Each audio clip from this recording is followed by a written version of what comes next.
Uma coletiva importante que a gente vai estar acompanhando antes da gente partir para um break, na verdade, até porque novas atualizações em torno da mega explosão que ocorreu na Zona Leste de São Paulo, enfim, na madrugada de ontem. O delegado Felipe Soares, da Central Especializada em Repressão ao Crime Organizado, está falando. Vamos ouvir. Uma explosão numa pequena rua próxima à Avenida Salim Farah Maluf, onde estavam sendo armazenados explosivos. Enfim, houve uma grande explosão aqui na área, que os policiais viram, que estavam aqui na base na hora, e foram imediatamente prestar socorro para as vítimas. Quando eles chegaram no local, viram um cenário de guerra ali, telha destruído, carro destruído, pessoas sangrando e pedindo socorro. Então os policiais aqui da Quinta Cerco prestaram apoio aos civis primeiros e depois ingressaram dentro desse imóvel onde teve a explosão para procurar vítimas. No local não conseguiram localizar nenhum corpo, ninguém naquele momento, e estavam tendo pequenas explosões. Mas durante o pouco tempo que eles ficaram lá, eles conseguiram localizar buchas de balões, cangalhos para balões e cilindros normalmente utilizados para fogos de artifício, para produzir rojões. No local, eles tiveram que sair porque estavam tendo pequenas explosões ainda e o GAT interditou, porque era uma área de risco e podia ter algumas explosões. Depois que o GAT ele finalizou o trabalho, os bombeiros entraram também e depois que liberaram, mandaram a Polícia Científica foi fazer perícia lá. Então, agora foi liberado o local para os policiais conseguirem fazer levantamento. Aqui a Polícia Civil do Estado de São Paulo, ela vai procurar agora identificar com quem provavelmente o Adir, que era a pessoa que estava naquele momento, era a vítima que faleceu ali, a gente não conseguiu ainda identificar, mas com quem ele estava, com quem ele trabalhava, se ele agia sozinho ali para depositar aqueles explosivos e com quem ele comprava, como ele comprou e a quantidade que tinha. Eu conversei agora com os policiais do GAT. Eles informaram que eles encontraram substâncias que aparentemente são explosivas, mas eles não conseguem afirmar porque foi encaminhado para uma perícia.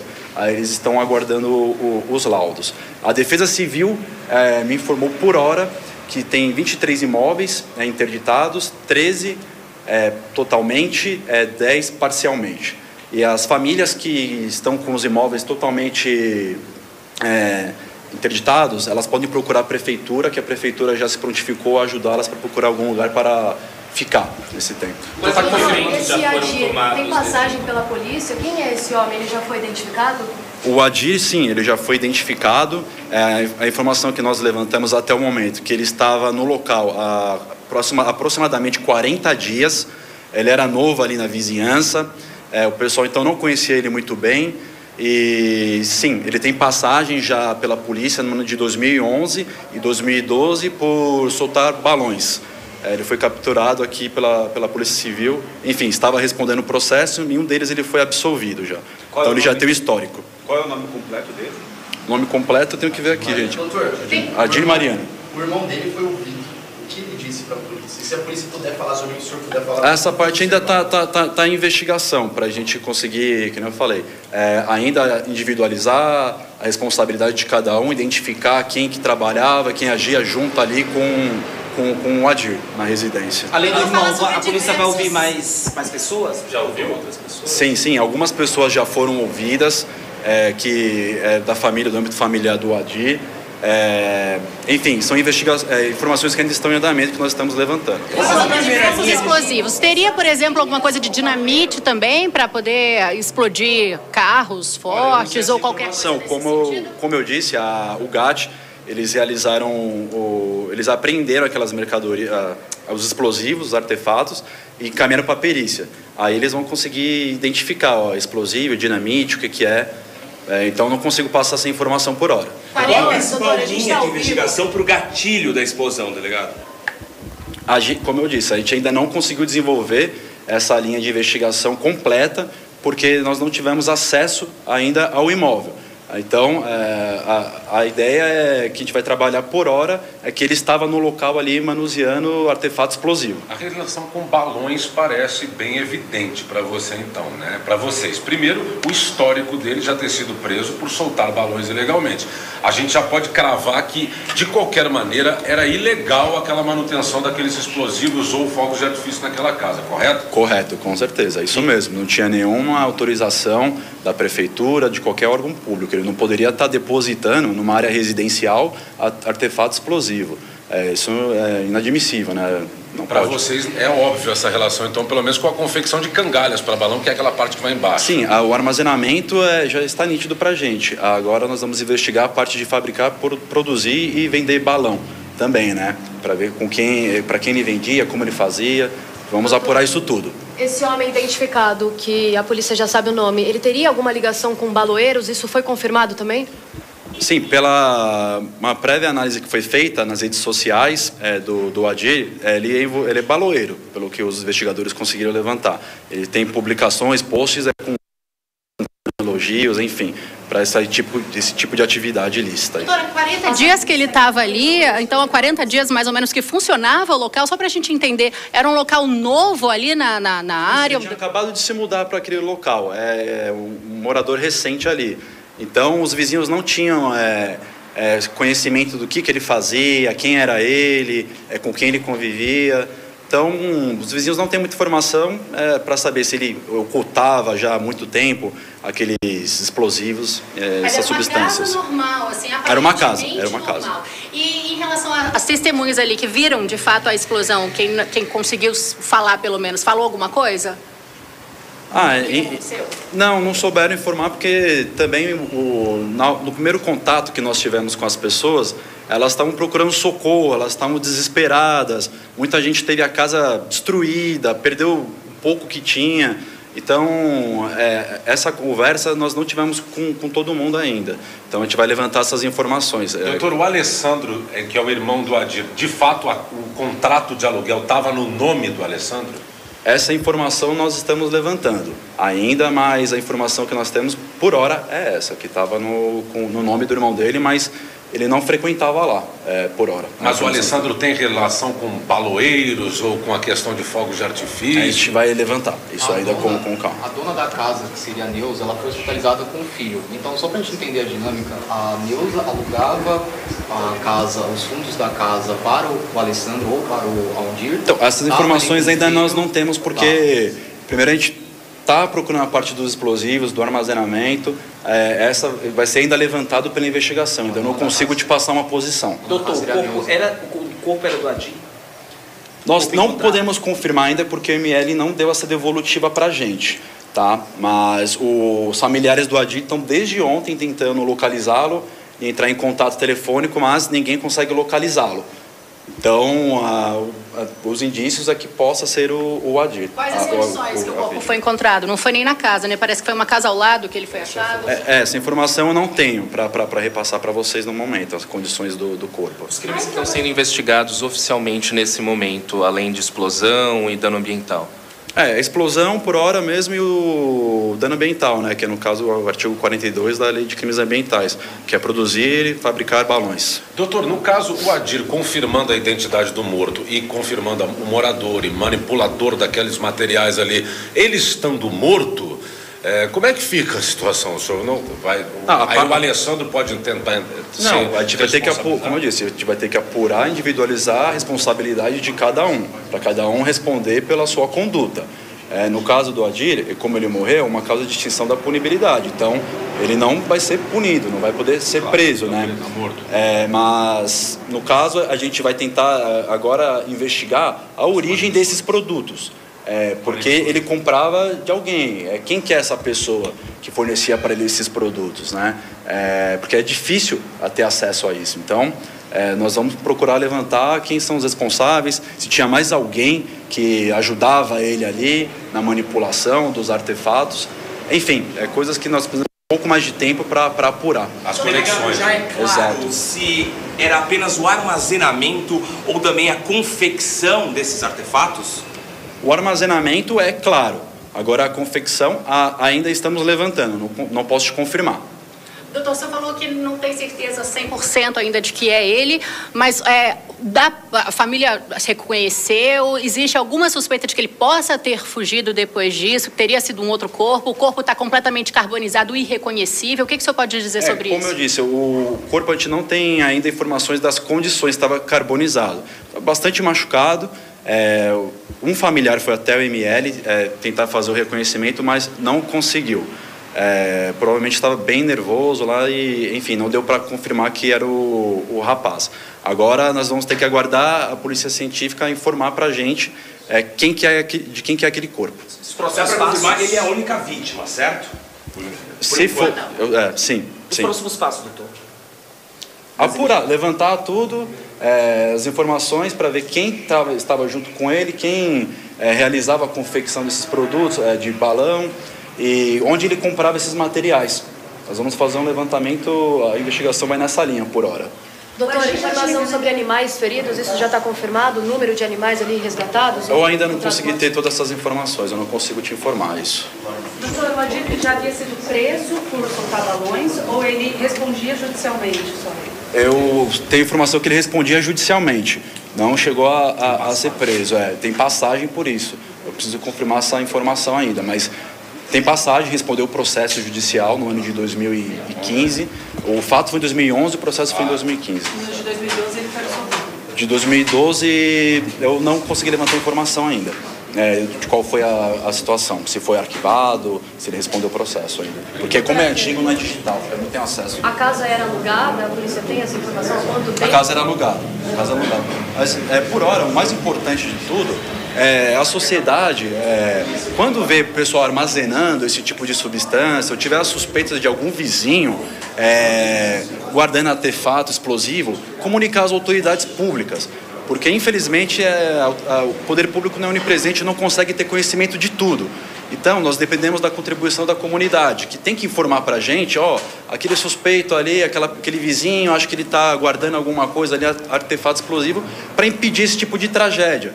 Porque nós temos, por hora, 23 famílias sem casa, 10 pessoas lesionadas, uma pessoa morta, por conta de uma conduta de um indivíduo, né, que não respeitou as regras sociais, né, que é não armazenar explosivo em casa, porque é o que acontece, né? Infelizmente, agora a comunidade, os vizinhos estão pagando a conta por isso. Obrigado, doutor. Obrigado, só isso. Obrigado, gente. Vocês querem mais alguma coisa? Eu já estou falando. Tá aí. Muito bem, agora sim, concluindo a coletiva de imprensa ali com o pool dos veículos de imprensa, questionando as autoridades, né? Muitos detalhes nesse sentido, pelo menos mais de 20 casas interditadas, enfim, 10 feridos, enfim, e no centro dessa tragédia toda, no Tatuapé, enfim, relatos inacreditáveis, né? Muita gente achando que era um atentado, aquela nuvem em formato de cogumelo que se assemelha a Hiroshima, Nagasaki, enfim, muita gente achando que era uma queda de avião, o fim do mundo. Isso são aspas de moradores ali da região. O trânsito todo mundo parou ali na hora. Cena de filme, né, David? Sem dúvida alguma, e a gente vê que por causa de uma imprudência das pessoas, né, que ainda insistem em soltar balões, ali, então, existem evidências, conforme o delegado acabou de destacar, que se tratava de uma fábrica clandestina que fabricava esses balões e fornecia às pessoas. Claro que as investigações ainda vão avançar, tudo de forma preliminar, mas a pessoa já tinha passagens pela polícia por conta disso, e a gente vê que incêndios florestais são registrados, que pessoas perdem a vida por conta desses balões, por causa dessa irresponsabilidade, e ainda assim novos episódios acontecendo. Por isso que quando os vizinhos, a gente já falou sobre isso aqui no programa, visualizam qualquer situação como essa, que denunciem, que realmente façam a denúncia por meio do telefone, e dessa maneira a gente evitar tragédias como essa. Poderia ter sido de proporções ainda maiores, mas realmente as casas afetadas, as pessoas que realmente foram atingidas, impactadas por essa explosão, precisam de um resguardo agora. E as informações trazidas pelo delegado Felipe Soares, da 5ª Central Especializada em Repressão ao Crime Organizado, nesse momento. Mari Cantarelli, pelo visto, qual foi o pivô da tragédia? O que o delegado conta pra gente que seria o Adir de Oliveira Mariano, né, uma pessoa ali que estava provavelmente manipulando aí o material e que deve ter sido a morte que já foi anunciada aí desde a manhã, mas que provavelmente a gente tenha mais uma pessoa morta. Isso. Né? Então foi um pouco isso que ele contou. E até outros envolvidos potencialmente, né? João Belucci. Você sabe que não pode descartar nem a hipótese de suicídio, né? Não dá para saber, todas as linhas estão em aberto, mas tudo leva a crer essa questão de balão mesmo, né? Ele deixou bastante claro isso, o delegado. Ele não falou a questão do corpo, né? A perícia, como que vai ser feito isso, como que tá. Também não mencionou a questão do irmão, né? Que seria quem ali supostamente coordenaria toda a questão. Que é o dono, né, do imóvel e que ele estava dentro do imóvel do irmão, né? E ele não foi localizado, nem o irmão por enquanto. Como é que fica essa história na sequência, doutora Priscila Silveira? Eu acho que o irmão teria locado, né? Ele era o locador, na verdade, locatário, né? Eu não sei, ele locou lá a casa, e é importante também a gente ver se ele não tem alguma situação, porque quando a gente vai falar de criminalizar alguém, todo aquele que concorre para manobra criminosa deve ser responsabilizado, como foi colocado, né, pelo delegado. A gente vê ali de forma precária ainda, obviamente, as informações, o delegado colocando situações que a gente até tinha comentado, o Belucci tinha trazido aqui com a questão do balonismo, só que a pena, sabe, Marinho, do balonismo, que é o artigo 42 lá, dos crimes ambientais, é uma pena de detenção de 1 a 3 anos. Obviamente, como ele colocou, até para explicar para nossa audiência, quando uma pessoa comete uma conduta criminosa no nosso país e ela morre, a gente tem a responsabilização que é pessoal, é uma questão colocada na Constituição. Então, se a pessoa que teria causado aquele crime, ela falece, o Estado abre mão do direito de punir, como foi colocado pelo delegado. Mas, também foi colocado ali, nos chama a atenção, a possibilidade de punir pessoas que tenham contribuído de alguma maneira para aquelas situações explosivas chegassem até o local. Um exemplo, não estou dizendo que o irmão, longe de mim, mas se o irmão sabia que ele fazia a questão ali de balonismo com explosivos e aluga para poder auxiliar que esses explosivos sejam guardados, há uma hipótese de responsabilização também aqui. Então, é claro que é precário, está se buscando ali uma segunda morte, se investigar, a gente vai aguardar a responsabilização no penal. E o que me chama atenção, se essas outras pessoas que foram atingidas tem seguro nas suas casas, né? Muitas pessoas, como vocês disseram aí, não tem nem onde ficar. Enfim, na verdade, não atingiu só o criminal, né, gente? A gente está falando, as imagens aqui do momento da explosão eram 19 horas e 45 minutos de ontem, ou seja, trânsito ainda não completamente engarrafado, mas um fluxo bem considerável ali circulando na região. E, enfim, é inacreditável como até os carros que escaparam ali de estilhaços ali também, dos detritos que foram projetados para dentro das ruas, eles até param antes para poder sair no meio da névoa, da fumaça toda. Aí, cena de filme, mas São Paulo, vida real, 2025. Pri, para as vítimas, né, quer dizer, os vizinhos, quem perdeu casa, quem, né, se feriu, quem eventualmente ficou sem ter para onde ir por conta dessa situação, que direito tem de reivindicar e de que forma pode procurar os seus direitos a partir da identificação da responsabilidade, suponha, de um grupo criminoso, de várias pessoas que estejam envolvidas? Boa pergunta, concluindo. Falando aqui, né, rapidamente, a responsabilidade é civil, no caso, né? Então, aí, se a pessoa que causou não tem dinheiro, aí os filhos não poderiam pagar. Se ele deixou os filhos, antes de receberem ali uma possível herança, como se fosse assim, abate o que ficou devido pela indenização, e aí eles só vão receber o que sobrou, vamos dizer assim. Olha aí o drama humano, o trauma, né? Aspas aqui de uma moradora do Tatuapé, ela disse: eu estava na cama, vendo novela, só ouvi um barulho terrível e a janela voou, a cortina caiu tudo e um pó terrível adentrou meu quarto. Fecha aspas. Isso foi até, talvez, um dos relatos mais tranquilos, de acordo, enfim, baseado em outros, né, que chegaram a comparar, parecer queda de avião, ataque terrorista, o fim do mundo, literalmente. João Belucci. Porque isso foi bem colocado, Marinho, porque ali na hora, quando acontece, você está no meio disso, você não sabe o que está acontecendo. Você pensa qualquer possibilidade, pode ser inclusive ataque, né, de outras nações, vai se saber, né? Então a pessoa fica ali no desespero. E como a Priscila bem colocou, você tem a responsabilização criminal, que infelizmente no Brasil a gente sabe que ela é bastante falha, né? Vi de tantos casos aí de histórico no Brasil que a responsabilização criminal simplesmente não acontece, ou ela acontece meio que para inglês ver mesmo. A pessoa não vai para cadeia de fato. Então sempre essa responsabilização criminal no Brasil é muito difícil. E a patrimonial também, né? Porque se não há recursos suficientes ali, Lembrando que há danos em casas, né? Danos permanentes para a saúde de pessoas que certamente precisarão do INSS ou cuidados para o resto da vida. Então, assim, o difícil é isso. Não tem a criminal inassível se a pessoa não tem um patrimônio suficiente, também não tem a responsabilização, e a pessoa que fez isso, na verdade, vai continuar seguindo a vida, né? O que sobreviveu, não o que faleceu, que a gente lamenta muito. A falta de punição no Brasil acaba incentivando condutas ilícitas, é o que a gente sempre lamenta. Muita gente acha que não, mas a punição sim, ela serve de exemplo para que essa punição não, para que essa conduta não continue ocorrendo. E se foi balão ali no caso, a gente ouve há décadas questão de balão e nunca viu ninguém assim, até onde eu me lembro, a pessoa foi presa. O que a gente sempre vê são os danos causados, especialmente quando cai em floresta, cai em residência, que pode levar as pessoas ao óbito. E nesse caso aí, o rapaz que armazenou vai se saber o que aconteceu, né? Se ele era fumante, deixou cair uma... Não sei, só sei que primeiro, fabricar e muito menos soltar balões é ilegal, meu amigo e minha amiga. Não vamos esquecer isso.